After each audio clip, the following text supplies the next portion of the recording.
At church, Cyrus walks in to see Sonny praying and tells him that he's glad he found his way to God in his hour of need, and that the truth will set him free. Angry, Sonny tells Cyrus that this is not the night to push him. Cyrus realizes Nina told him that she was the one who tipped off the SEC. Cyrus explains Nina also came here for guidance, and he offered her his counsel, as there should be no lies between husband and wife. Sonny punches Cyrus, who quotes the Bible about turning the other cheek. Sonny decks him again, and Cyrus says, "I forgive you." Sonny keeps punching him to try and force Cyrus to fight back, but he doesn't, and Sonny pummels him to the ground. At the hospital, a nurse and Portia discuss having to work on New Year's Eve. Portia refuses to see it as a bad omen as she has big plans for 2024. Portia finds Curtis waiting in her office with a rose as a surprise for New Year's Eve. He also brought donuts, and she says he's the best. They talk about his upcoming surgery, which could put him on the road to walking again. Curtis says it might not work. Portia promises she'll love him no matter what, and he knows that. She asks how he's feeling. He admits he's trying not to be too hopeful. He just wants to be able to sweep her off her feet and carry her to their bedroom to make love. Portia says she sweeps her off her feet every day with his smile, and they kiss. Later, Curtis and Portia head to the ER as Portia gets notice of a patient brought in badly beaten. Joss and Dex return to her dorm room after a party and find a confused Adam trying to get in, thinking it's his room. They see he's visibly drunk and still chugging out of a red Solo cup. Joss asks what is going on as he's not a drinker. He says it's over and his parents know the truth about him. He says they know he lied about the internship and pushed as to why he didn't come home.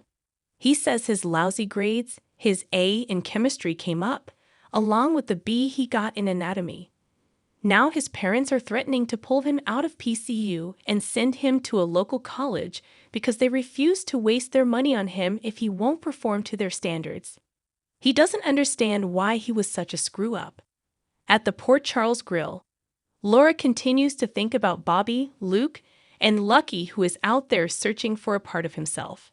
They're interrupted by a call from Ace's babysitter. Laura is shocked to learn Esme is an hour late. Esme turns up saying to herself she needs a drink, while Laura is still on the phone with the babysitter. Laura sees her and asks Esme where she's been.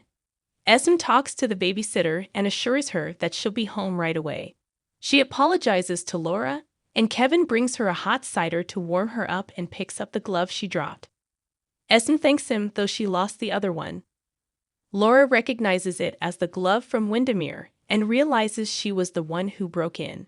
Kevin leaves them to talk, and Laura asks what she was thinking. Esme explains that Liz says that was the place she was held last year, and she thought going there would spark something in her. She's sorry and offers to pay for the broken glass. Laura asks if she remembered anything. Esme says she remembered nothing. Laura asks if Esme was still there when she arrived. Esme admits she was, and she rushed out. She didn't want to get arrested on Ace's first Christmas. Laura notes she still broke the law, and she'll have to turn herself in. Esme cries she can't go to jail. Laura says she'll probably just get community service, maybe a fine. Laura says if she takes responsibility for what she's done, she will feel better. Laura states that she will go with her tomorrow to the PCPD. Esme can't believe she's going with her. Laura insists she wouldn't make her do this alone. Laura and Esme are interrupted when Curtis calls Laura. He tells her that she needs to come to the hospital. It's about her brother. At the gallery, Nicholas tells Ava that Esme came to Port Charles to ruin their lives, and together it's time for them to make her pay. She refuses to work with him, stating anything between them ended when he threatened her daughter. He admits that was wrong, but she thought she killed him and ditched his body a second later. She cries she was a mess, and she didn't want him dead.